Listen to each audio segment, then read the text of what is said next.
ഈശോ മിശിഹായിൽ സ്നേഹം നിറഞ്ഞ സഹോദരി സഹോദരങ്ങളെ, ഷാഡോ ഓഫ് ദ ക്രോസ്, കുരിശിൻ്റെ തണലിൽ എന്ന വചന പരമ്പരയിലേക്ക് നിങ്ങളെല്ലാവരെയും ഏറ്റവും സ്നേഹത്തോടെ സ്വാഗതം ചെയ്യുന്നു. നമുക്കൊക്കെ അറിയാം, ദുഃഖങ്ങളില്ലാത്ത, നൊമ്പരങ്ങളില്ലാത്ത, വേദനകളില്ലാത്ത ജീവിതങ്ങൾ ഇല്ല. ഈ ദുഃഖത്തെയും ഈ നൊമ്പരത്തെയും ഈ വേദനകളെയും എങ്ങനെ നമ്മൾ കാണുന്നു എന്നുള്ളതാണ് ഏറ്റവും വലുത്. ജീവിതത്തിൻ്റെ തകർച്ചകളിൽ ചിലപ്പോഴൊക്കെ ഞാനും നിങ്ങളുമൊക്കെ തകർന്നു പോകുന്നുണ്ടോ? അങ്ങനെ തകർന്നു പോകാനുള്ള പ്രധാനപ്പെട്ട കാരണങ്ങളെക്കുറിച്ചാണ് ഞാൻ ഇന്നിവിടെ പറയുവാനായിട്ട് ആഗ്രഹിക്കുക. ദൈവത്തോട് ചേർന്ന് നിൽക്കുന്നവരാണ് നമ്മളെല്ലാവരും. നന്ദി പറയാം, കാരണം വലിയ ഒരു വിശ്വാസമുണ്ട്, എന്നെ താങ്ങുന്ന ഒരു ദൈവം കൂടെയുണ്ട് എന്നുള്ള ഒരു ബോധ്യം. ജോഷുവായുടെ പുസ്തകത്തിലെ 1-ാമത്തെ അധ്യായത്തിലെ 9-ാമത്തെ വചനം പറയുന്നത് ഇപ്രകാരമാണ്: മകനെ, മകളെ, നീ ധീരനും ശക്തനുമായിരിക്കണം. ഒരിക്കലും സംഭ്രമിക്കുകയോ പരിഭ്രമിക്കുകയോ വേണ്ട. നീ പോകുന്നിടത്തെല്ലാം ദൈവമായ കർത്താവായ ഞാൻ നിന്റെ കൂടെ ഉണ്ടായിരിക്കും. ഈ വചനം, അതിൻ്റെ ശക്തി അത് വലുതാണ്. തകർച്ചകളിൽ, ജീവിതത്തിൽ ഒറ്റപ്പെട്ടു പോയി എന്ന് തോന്നുന്ന നിമിഷങ്ങളിൽ, ആരും എൻ്റെ കൂടെ ഇല്ലല്ലോ, വേദനാജനകമായ സാഹചര്യങ്ങളിലൂടെയാണ് കടന്നു പോകുന്നത്, രോഗത്തിലൂടെ, സാമ്പത്തിക തകർച്ചയിലൂടെ, ബന്ധങ്ങളിലെ വിള്ളലുകൾ, ഞാൻ ഇത്രയൊക്കെ സ്നേഹിച്ചിട്ടും ഇത്രയൊക്കെ കരുതിയിട്ടും ആരും ഒന്നും തിരിച്ച് ഒരു ചെറുവിരൽ പോലും അനക്കിയില്ലല്ലോ ദൈവമേ എന്നോർത്ത് വേദനിക്കുന്ന, വിഷമിക്കുന്ന വ്യക്തികളുണ്ട്. ഈ വചന സന്ദേശം നൽകുന്ന സമയത്ത് ഈ വേദനയിലൂടെ കടന്നു പോകുന്ന എല്ലാ മക്കളെയും ഈശോയുടെ മുമ്പിൽ സമർപ്പിച്ച് പ്രാർത്ഥിക്കുകയാണ് ചെയ്യുന്നത്. ജീവിതത്തിൽ തകരുവാനുള്ള പ്രധാനപ്പെട്ട ഒരു കാരണമെന്ന് പറയുന്നത് ആഴമേറിയ വിശ്വാസമില്ലാത്ത അവസ്ഥയാണ്. അങ്ങനെ പറഞ്ഞാൽ നമ്മുടെ ജീവിതങ്ങളിലേക്ക് തിരിഞ്ഞു നോക്കാം. ആഴമേറിയ ദൈവവിശ്വാസം എനിക്കുണ്ടോ എന്ന ഒരു ചോദ്യം. ഈ ചോദ്യത്തിന് ഉത്തരം മനസ്സിപ്പോൾ പറയുകയാണ് ഉണ്ട് എന്നാണെങ്കിൽ ഈശോയ്ക്ക് നന്ദി പറയാം. മറുവശത്താണ് ഉത്തരം ഒന്നും പറയാൻ പറ്റുന്നില്ല എങ്കിൽ ദൈവത്തിന് കൊടുക്കാം. ലൂക്ക അറിയിച്ച സുവിശേഷത്തിൽ 17-ാമത്തെ അധ്യായത്തിലെ 5-ാമത്തെ വാക്യത്തിലേക്ക് നമുക്ക് തിരിഞ്ഞു പോകാം. അവിടെ നമ്മൾ കാണുന്നുണ്ട്, ശിഷ്യന്മാർ ഈശോയോട് ചോദിക്കുകയാണ്, ഈശോയെ, ഞങ്ങളുടെ വിശ്വാസം വർദ്ധിപ്പിക്കണമേ. ഈ ഭാഗം വായിച്ചു കഴിഞ്ഞപ്പം ഞാൻ ചിന്തിച്ചു, എന്തുകൊണ്ടാണ് ഈ ശിഷ്യന്മാരിങ്ങനെ ചോദിച്ചത്? കാരണം ഏകദേശം 3 വർഷം ഈശോയോട് കൂടെ സഞ്ചരിച്ചവരാണ് ഈ ശിഷ്യന്മാർ. മരിച്ച ലാസറിനെ ഉയിർപ്പിച്ചത് അവരുടെ നഗ്നനേത്രങ്ങൾ കൊണ്ട് അവർ കണ്ടു. 5000 ജനങ്ങളെ തീറ്റിപ്പോറ്റി അപ്പം വർദ്ധിപ്പിച്ച് അവരത് കണ്ടു. കുഷ്ഠരോഗിയെ സുഖപ്പെടുത്തുന്നത് അവർ കണ്ടു. കാനായിലെ കല്യാണത്തിന് അത്ഭുതം പ്രവർത്തിക്കുന്നത് അവർ കണ്ടു. പിന്നെ എന്തുകൊണ്ടാ ഒരു കാലയളവിൽ അത്ഭുതമില്ലാതിരുന്ന അവസരത്തിൽ അവർ നിരാശയുടെ പടുകുഴിയിലേക്ക് പോയത്? അവിടെയാണല്ലോ അവർ ചോദിക്കുന്നത്, ഈശോയെ, ഞങ്ങളുടെ വിശ്വാസം വർദ്ധിപ്പിക്കണമേ എന്ന്. അതാണ് നമുക്ക് കാണുവാൻ സാധിക്കുക. നമ്മുടെയൊക്കെ ജീവിത സാഹചര്യങ്ങളിൽ, ജീവിതത്തിലെ പ്രതികൂല സാഹചര്യങ്ങളുമായിട്ട് സമരസപ്പെട്ട് മുമ്പോട്ട് പോകുന്ന അവസരത്തിൽ ദൈവത്തോട് ചേർന്ന് നിൽക്കുവാനായിട്ട് സാധിക്കുന്നുണ്ടോ? അങ്ങനെയാണെങ്കിൽ ദൈവത്തിന് നന്ദി പറയാം. ഞാൻ ഒരു സംഭവം ഓർക്കുകയാണ്. കോവിഡിൻ്റെ സമയത്ത് വിദേശ രാജ്യത്തായിരുന്നു. അങ്ങനെ ആയിരിക്കുന്ന ഒരു സാഹചര്യത്തിൽ ഒരു പ്രാർത്ഥനാ കേന്ദ്രത്തിൽ തനിച്ചായിരുന്നു. ധാരാളം സമയം കിട്ടുമായിരുന്നു ഈശോയോടൊപ്പം ചെലവഴിക്കുവാനായിട്ട്. പകൽ സമയത്ത് ധാരാളം വ്യക്തികൾ പ്രാർത്ഥിക്കുവാനും അതോടൊപ്പം തന്നെ അവരുടെ വേദനകൾ പങ്കുവയ്ക്കുവാനും വരുമായിരുന്നു. അങ്ങനെ വരുന്ന ഒരവസരത്തിൽ ഞാൻ നോട്ട് ചെയ്ത ഒരു കാര്യമുണ്ട്. എല്ലാ ആഴ്ചയിലും ഒരു സഹോദരി എൻ്റെ അടുക്കൽ വന്ന് കുമ്പസാരിക്കുമായിരുന്നു. ശ്രദ്ധിക്കാനുള്ള പ്രധാനപ്പെട്ട കാരണമെന്ന് പറയുന്നത്, ഈ സഹോദരി പാരലൈസ്ഡാണ്, തളർന്നുപോയ ഒരു സഹോദരിയാണ്. സ്വന്തമായിട്ടൊന്നും ചെയ്യുവാനായിട്ട് കഴിയത്തില്ല. വീൽ ചെയറിലാണ്. മക്കളല്ലെങ്കിൽ ജീവിത പങ്കാളി ഈ സഹോദരിയെ പള്ളിയിലേക്ക് കൊണ്ടുവരുന്നത്. 5 മക്കളുടെ അമ്മയാണ് ഈ സഹോദരി. പക്ഷേ ദൈവത്തോട് ചേർന്ന് ജീവിക്കുന്ന ഒരു സഹോദരി. എല്ലാ ആഴ്ചയിലും കുമ്പസാരിക്കുമായിരുന്നു. അങ്ങനെ മുമ്പോട്ട് പോയി എന്നോട് പങ്കുവെച്ചത് ഇപ്രകാരമാണ്: അച്ഛാ, ഈ രാജ്യത്തിലെ പ്രധാനപ്പെട്ട എല്ലാ ഡോക്ടേഴ്സിൻ്റെയും അടുക്കൽ പോയി ധാരാളം പൈസ ചെലവഴിച്ചു. എന്നിട്ട് പോലും പൂർണ്ണമായി സൗഖ്യം ലഭിച്ചില്ല. വലിയ വേദനയോടെ മുമ്പോട്ട് പോവുകയാണ്. ഞാനും തമ്പുരാനോട് പതുക്കെ പ്രാർത്ഥിക്കുവാൻ തുടങ്ങി, ഈ സഹോദരിയുടെ ജീവിതത്തിൽ ഒരു വലിയൊരു അത്ഭുതം സംഭവിക്കുവാനായിട്ട്. ഒരു ദിവസം ഈ സഹോദരിയുടെ അമ്മ എന്നെ വിളിച്ചു പറഞ്ഞു, അച്ഛാ, ഒരു അത്ഭുത പ്രവർത്തകനായ ഒരു ബ്രദർ വന്നിട്ടുണ്ട്. ആ ബ്രദറിൻ്റെ ഒരു വലിയൊരു ധ്യാനം നടക്കുകയാണ്. അതിലേക്ക് പറഞ്ഞയച്ചാൽ ഒരു പക്ഷേ സൗഖ്യം കിട്ടും എൻ്റെ മകൾക്ക്. അതുകൊണ്ട് അതിനുവേണ്ടി അച്ഛൻ പ്രാർത്ഥിക്കണമെന്ന് പറഞ്ഞു. ഞാൻ പറഞ്ഞു, തീർച്ചയായിട്ടും ഞാൻ പ്രാർത്ഥിക്കാം. പ്രിയപ്പെട്ടവരെ, ഞാൻ ഇത് പറഞ്ഞു എങ്കിൽ പോലും എല്ലാ ദിവസവും വൈകുന്നേരങ്ങളിൽ, പ്രത്യേകിച്ച് ഒറ്റയ്ക്കാണല്ലോ ആ പ്രാർത്ഥനാ കേന്ദ്രത്തിൽ, വൈകുന്നേരങ്ങളിൽ ഈശോയുടെ അടുക്കൽ ഞാൻ ആരാധനയുടെ മുമ്പിൽ ഇരിക്കുമായിരുന്നു, പ്രാർത്ഥിക്കുമായിരുന്നു. പകലന്തിയോളം എന്നെ കണ്ടു പോകുന്ന മക്കൾക്ക് വേണ്ടിയിട്ട് ഞാൻ ഈശോയുടെ മുമ്പിൽ പ്രാർത്ഥിക്കുമായിരുന്നു. അങ്ങനെ പ്രാർത്ഥിക്കുന്ന അവസരത്തിൽ ഈശോയോട് ഞാനൊരു പരാതി പറഞ്ഞു. ഈശോയെ, ഞാൻ അങ്ങയുടെ പുരോഹിതനാണ്. ഈ സഹോദരിയെ എല്ലാ ആഴ്ചയിലും കുമ്പസാരിപ്പിക്കുന്നുണ്ട്. ഈ സഹോദരിയെ സുഖപ്പെടുത്തുവാനായിട്ട് ഞാൻ പ്രാർത്ഥിക്കുന്നുണ്ട്. ഞാൻ പറഞ്ഞു കൊടുത്ത ഒരു വചനമുണ്ടായിരുന്നു, ജെറമിയയുടെ പുസ്തകത്തിലെ 17-ാമത്തെ അധ്യായത്തിലെ 14-ാമത്തെ വചനം. അത് ഈ സഹോദരിക്ക് ഞാൻ പറഞ്ഞു കൊടുത്തു, ഇത് ചൊല്ലണമെന്ന്. ആ വചനം ഇതാണ്: കർത്താവെ, എന്നെ സുഖപ്പെടുത്തണമേ, അപ്പോൾ ഞാൻ സുഖമാക്കപ്പെടും. കർത്താവെ, എന്നെ രക്ഷിക്കണമേ, അപ്പോൾ ഞാൻ രക്ഷിക്കപ്പെടും. അങ്ങ് മാത്രമാണ് എൻ്റെ പ്രത്യാശ. ജെറമിയ പ്രവാചകൻ്റെ പുസ്തകം 17-14 കൊടുത്ത് ഞാൻ ആ സഹോദരിയോട് പറഞ്ഞിരുന്നു, ഇത് കുറഞ്ഞത് 100 പ്രാവശ്യമെങ്കിലും ചൊല്ലി പ്രാർത്ഥിക്കണം, ഞാനും പ്രാർത്ഥിക്കാമെന്ന്. അങ്ങനെ പ്രാർത്ഥിച്ചു. 4-5 മാസം കഴിഞ്ഞു. ഒരു വ്യത്യാസവും സംഭവിച്ചില്ല. എനിക്ക് വലിയ നിരാശയായി. ഈശോയുടെ മുമ്പിൽ ഞാൻ വിശുദ്ധ കുർബാന എഴുന്നള്ളിച്ചു വെച്ച് തമ്പുരാൻ്റെ മുമ്പിലിരുന്ന് പ്രാർത്ഥിക്കുക. ഈശോയുടെ പരാതി പറഞ്ഞു, ദൈവമേ, അങ്ങയുടെ പുരോഹിതനായി പ്രിയപ്പെട്ടവരെയൊക്കെ നാട്ടിൽ വിട്ട് ഈ പ്രാർത്ഥനാ കേന്ദ്രത്തിലായിരിക്കുകയാണ്. അങ്ങയുടെ നാമത്തിൽ ഒരത്ഭുതം പോലും എനിക്ക് പ്രവർത്തിക്കാനായിട്ട് പറ്റുന്നില്ലല്ലോ. എന്താണ് എനിക്ക് സംഭവിച്ചത്? വചനം പ്രഘോഷിക്കുന്നുണ്ട്, എൻ്റെ അടുക്കൽ വരുന്നവർക്ക് ഉപദേശങ്ങളും എല്ലാം ഞാൻ കൊടുക്കുന്നുണ്ട്.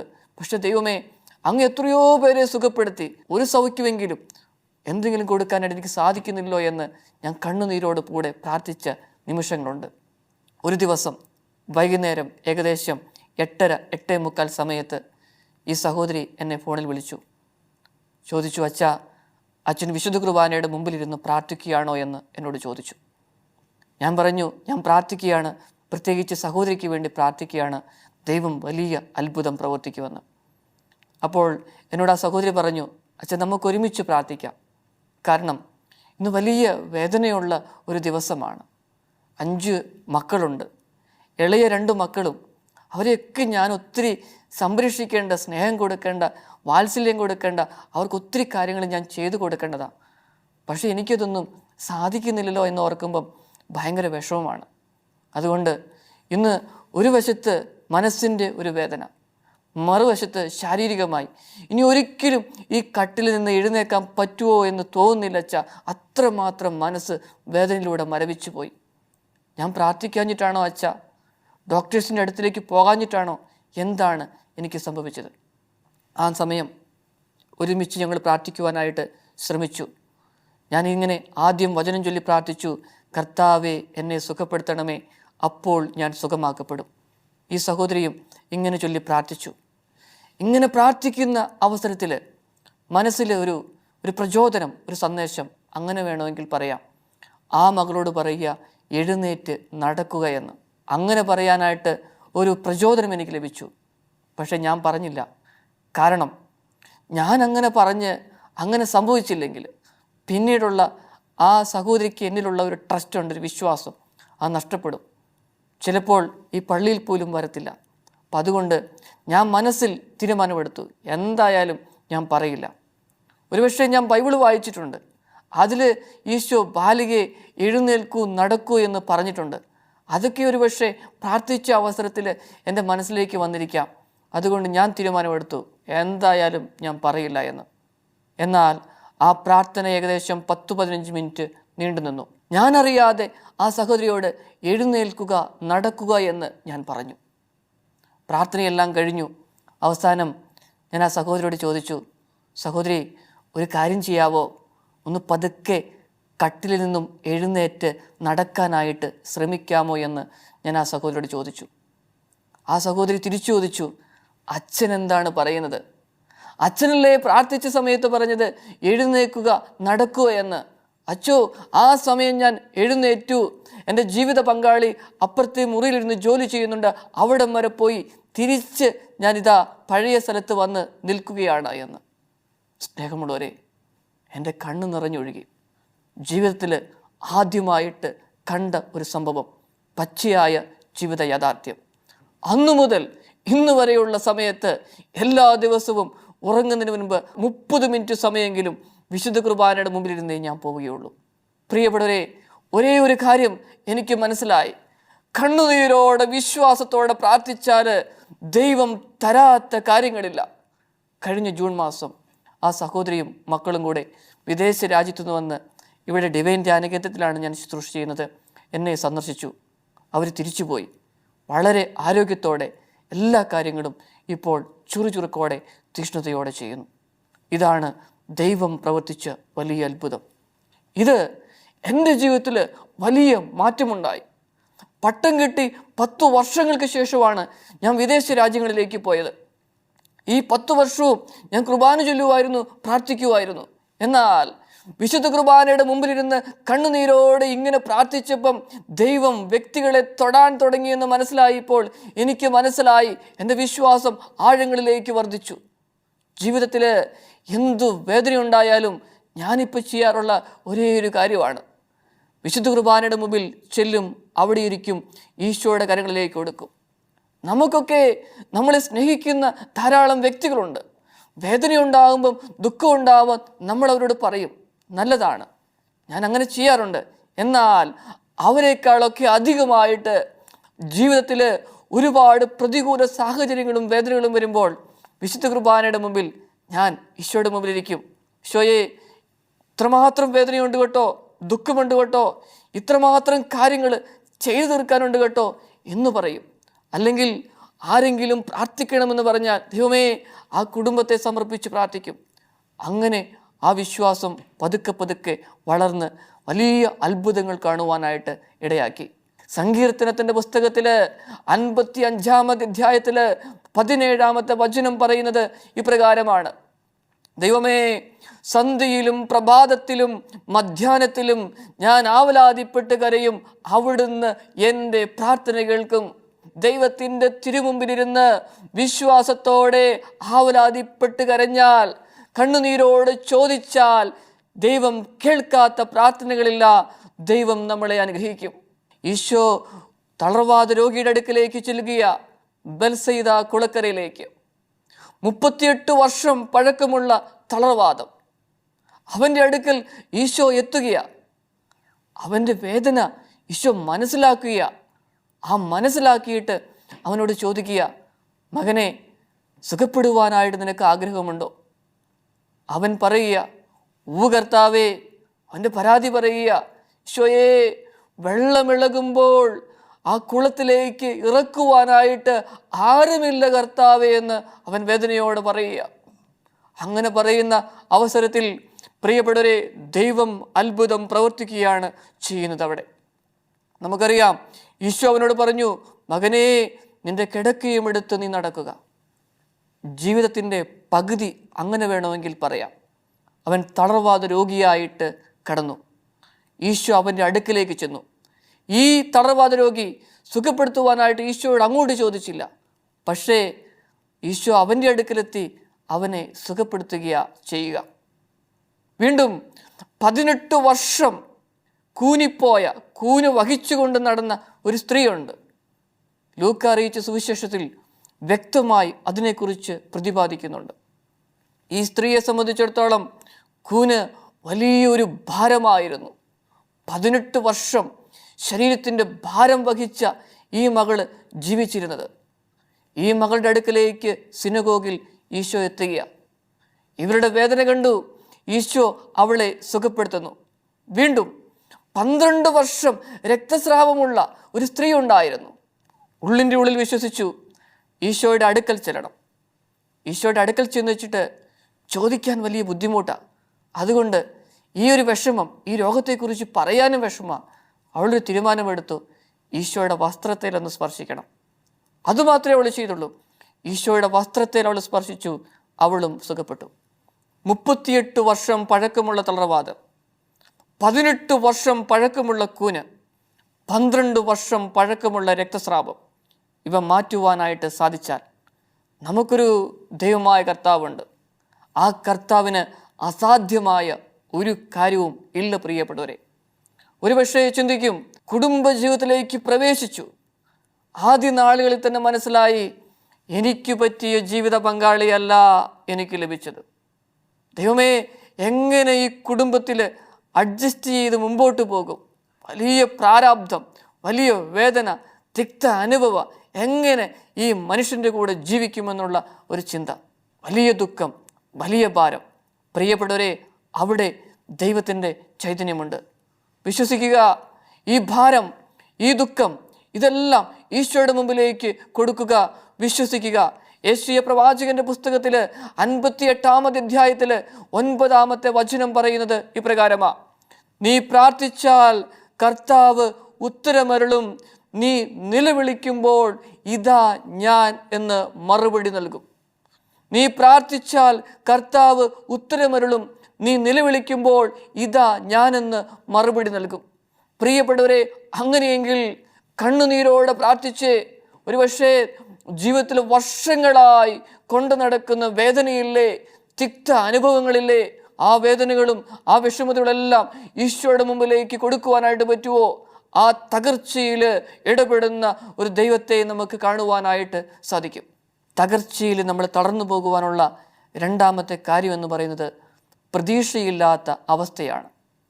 പ്രതീക്ഷയില്ലാത്ത അവസ്ഥ എന്ന് പറഞ്ഞാൽ ജീവിതത്തെ മുമ്പോട്ട് നോക്കുമ്പം ഒരുപാട് വേദനകളുണ്ടായി, തകർച്ചകളുണ്ടായി, ഒന്നും കാണുവാനായിട്ട് പറ്റുന്നില്ല, സഹായിക്കാനായിട്ട് ആരുമില്ല, സ്നേഹിക്കുവാനായിട്ട് ആരുമില്ല.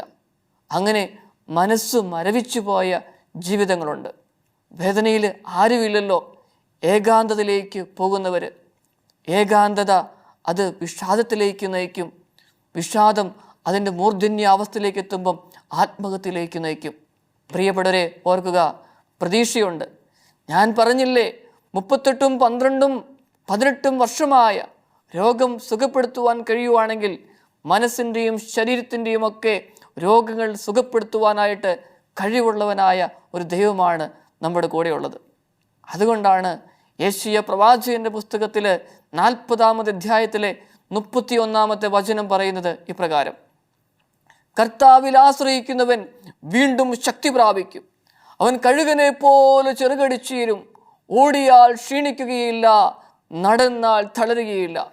അതെ, ആ ഒരു വലിയൊരു പ്രതീക്ഷയാണ്, പ്രത്യാശയാണ് നമുക്ക് വേണ്ടത്.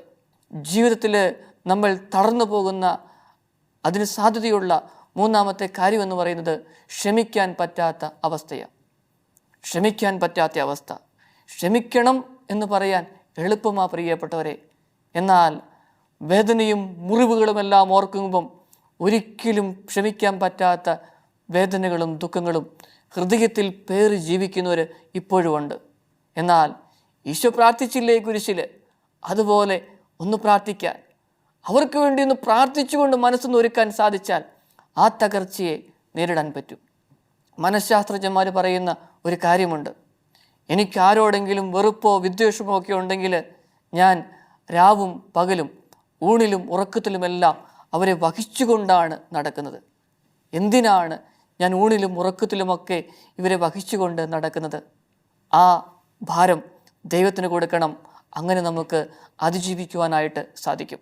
ജീവിതത്തിൽ തകർച്ചയുണ്ടാകുമ്പോൾ അതിനെ നമുക്ക് നേരിടുവാനായിട്ട് പറ്റണം. അങ്ങനെ പറ്റണമെങ്കിൽ പാപത്തിൻ്റെ അടിമത്തം, അതിൽ നിന്ന് നമ്മൾ മോചിതരായിരിക്കണം. സങ്കീർത്തനത്തിൻ്റെ പുസ്തകത്തിൽ 119 അധ്യായത്തിൽ 12-13 വചനങ്ങൾ പ്രസക്തമാണ്. ദൈവമേ, അറിയാതെ പറ്റുന്ന വീഴ്ചകളിൽ നിന്ന് എന്നെ ശുദ്ധീകരിക്കണമേ. ബോധപൂർവം ചെയ്യുന്ന തെറ്റുകളിൽ നിന്ന് ഈ ദാസിയെ കാത്തുകൊള്ളണമേ. അവ എന്നിൽ ആധിപത്യം പുലർത്താതിരിക്കട്ടെ. ഈ പാപം, അതിൻ്റെ അടിമത്തം ആധിപത്യം പുലർത്തിക്കഴിഞ്ഞാൽ ഒരിക്കലും മുമ്പോട്ട് കുതിക്കുവാനായിട്ട് പറ്റില്ല. ഈ ആധിപത്യം അത് നമ്മൾക്ക് ദൈവത്തിൻ്റെ കരങ്ങളിലേക്ക് കൊടുക്കുവാനായിട്ട് സാധിക്കണം. അങ്ങനെയാണ് നമ്മൾക്ക് ജീവിതത്തെ കരുപ്പിടിപ്പിക്കുവാനായിട്ട് സാധിക്കുകയുള്ളൂ. ഈ അവസരത്തിൽ നമുക്ക് തന്നെ ചിന്തിക്കാം, ജീവിതത്തിൽ ഏത് ആധിപത്യം, ഏത് ബന്ധന മേഖലയിലൂടെയാണ് ഞാൻ കടന്നു പോകുന്നതെന്ന്. അത് ദൈവത്തിന് കൊടുക്കാം, പ്രാർത്ഥിക്കാം. 5-മത്തെ കാര്യം, തിരക്കേറിയ നമ്മുടെ ജീവിതമാണ്. കാരണം ജീവിതത്തിൻ്റെ രണ്ടറ്റവും കൂട്ടിമുട്ടിക്കുവാൻ തത്രപ്പെടുകയാണ് നമ്മളെല്ലാവരും. അങ്ങനെ മുമ്പോട്ട് പോകുമ്പോൾ ഒരു വരൾച്ച ജീവിതത്തിൽ അനുഭവപ്പെടും. നമ്മുടെ ഡിവൈൻ ധ്യാന കേന്ദ്രത്തിൽ ധാരാളം വ്യക്തികൾ എല്ലാ ആഴ്ചകളിലും വന്ന് ധ്യാനിച്ചു പോകാറുണ്ട്. ചിലരൊക്കെ പറയാറുണ്ട്, അച്ഛാ, വർഷത്തിലൊന്ന് വന്ന് ധ്യാനിച്ചു പോകുമ്പോൾ മനസ്സൊക്കെ ഒന്ന് ശാന്തമാവുക. കാരണം എന്താ? വലിയ തകർച്ചയും വേദനയൊക്കെ ഉണ്ട് ജീവിതങ്ങളിൽ. പക്ഷേ ദൈവത്തിൻ്റെ മുമ്പിലിരുന്ന് ഈ പ്രാർത്ഥനാ കേന്ദ്രത്തിൽ ദൈവം തന്ന വലിയ ഒരു ശക്തിയുണ്ട്, കൃപയുണ്ടല്ലോ ഈ പ്രാർത്ഥനാ കേന്ദ്രത്തിന്. അവിടെ ഇരുന്ന് പ്രാർത്ഥിക്കുമ്പം ദൈവം ഞങ്ങളുടെ പ്രാർത്ഥന കേൾക്കുക. പിന്നെ അങ്ങോട്ടുള്ള സാഹചര്യം, ആ ജീവിതം മുഴുവൻ ഇവിടെ വരുന്നോടം വരെയുള്ള കാലഘട്ടം സന്തോഷത്തോടെ ജീവിക്കുവാനുള്ള വലിയ കൃപയാണ് തരുന്നത്. നമ്മുടെയൊക്കെ ജീവിതങ്ങളിൽ തിരക്കുണ്ട്, ഒരുപാട് തിരക്കുണ്ട്. ആ തിരക്കിൻ്റെയൊക്കെ അവസരത്തിൽ ശാന്തമാകുവാനായിട്ട് നമ്മൾ തയ്യാറാവണം. ശാന്തമാകാൻ തയ്യാറായാൽ ജീവിതത്തിലെ വീഴ്ചകൾ, തകർച്ചകൾ മനസ്സിലാക്കാനായിട്ട് പറ്റും. അങ്ങനെ മനസ്സിലാക്കാൻ പറ്റിയാൽ ദൈവത്തിൽ ആശ്രയിച്ചുകൊണ്ട് നമ്മൾക്കതിനെ നേരിടുവാനായിട്ട് പറ്റും. ദൈവത്തിൽ ആശ്രയിക്കാതെ നമ്മുടേതായ രീതിയിലൂടെ മുമ്പോട്ട് പോകുമ്പം അവിടെ വീണ്ടും തകർച്ചയാണ് വരിക. സങ്കീർത്തനത്തിൻ്റെ പുസ്തകത്തിൽ 127 അധ്യായത്തിൽ വചനം 1-2 പ്രസക്തമാണ്. വചനം പറയുന്നത് ഇപ്രകാരമാണ്: കർത്താവ് വീട് പണിയുന്നില്ലെങ്കിൽ പണിക്കാരുടെ അധ്വാനം വ്യർത്ഥമാണ്. കർത്താവ് നഗരം കാക്കുന്നില്ലെങ്കിൽ കാവൽക്കാർ ഉണർന്നിരിക്കുന്നതും വ്യർത്ഥം. അതിരാവിലെ എഴുന്നേൽക്കുന്നതും വളരെ വൈകി കിടക്കാൻ പോകുന്നതും കഠിനപ്രയത്നം ജീവിക്കുന്നതും വ്യർത്ഥമാണ്. പ്രിയപ്പെട്ടവരെ, ഓർക്കുക, തിരക്കേറിയ ജീവിതം. ഈ തിരക്കേറിയ ജീവിതത്തിൽ ദൈവത്തിന് വേണ്ടി അല്പസമയം മാറ്റിവെക്കുവാൻ, ആ ദൈവത്തിന് വേണ്ടി എന്ന് പറഞ്ഞാൽ ദൈവത്തിന് വേണ്ടി മാത്രമല്ല, അത് എനിക്ക് വേണ്ടിയിട്ടാണ്. കാരണം ദൈവത്തിൻ്റെ മുമ്പിൽ ഇരുന്നെങ്കിൽ മാത്രമേ എനിക്കൊന്ന് സന്തോഷം അനുഭവിക്കാനായിട്ട് പറ്റുകയുള്ളൂ. ഈ ലോകത്തിൽ ഏതിൻ്റെയും പുറകെ പോയാലും നമ്മൾക്ക് ഒരു പരിധിയിൽ കൂടുതൽ സന്തോഷം അനുഭവിക്കാനായിട്ട് പറ്റില്ല. സ്നേഹമുള്ളവരെ, നല്ലൊരു കുമ്പസാരത്തിന് ശേഷം വിശുദ്ധ കുർബാന എഴുന്നള്ളിച്ചു വെച്ച ആരാധനയുടെ മുമ്പിൽ നമ്മളിരുന്ന് പ്രാർത്ഥിക്കുമ്പോൾ നമ്മുടെയൊക്കെ മനസ്സിന് കിട്ടുന്ന സന്തോഷമുണ്ടല്ലോ, ആത്മീയ നിർവൃതിയുണ്ടല്ലോ, അത് പറഞ്ഞറിയിക്കുവാനായിട്ട് പറ്റില്ല. ജീവിതത്തിൽ തകർന്നു പോകുന്നു എന്ന നിമിഷങ്ങളിൽ നമുക്ക് ഈശോയോടൊപ്പം ആയിരിക്കുവാനായിട്ട്, ഹൃദയം മുഴുവൻ ദൈവത്തെങ്കിലേക്ക് ഉയർത്തുവാനായിട്ട് സാധിക്കട്ടെ. നമ്മുടെയൊക്കെ ജീവിതങ്ങളിൽ ഒന്നും എല്ലാവരോടും തുറന്നു പറയാൻ പറ്റില്ല. പക്ഷേ തുറന്നു പറഞ്ഞാൽ തന്നെ അവർ മനസ്സിലാക്കണമെന്നുമില്ല. ഈശോയ്ക്ക് കൊടുക്ക്, ഈശോ എല്ലാം ഏറ്റെടുക്കും. ദൈവം നമ്മളെ അനുഗ്രഹിക്കും. ദൈവമേ, ഞങ്ങളുടെ ജീവിത സാഹചര്യങ്ങളിലെ തകർച്ചകളെ നേരിടുവാൻ, അങ്ങയിൽ ആശ്രയിച്ചു നേരിടുവാൻ ഞങ്ങളെ സഹായിക്കണമേ. പിതാവിൻ്റെയും പുത്രൻ്റെയും പരിശുദ്ധാത്മാവിൻ്റെയും നാമത്തിൽ ആമേൻ.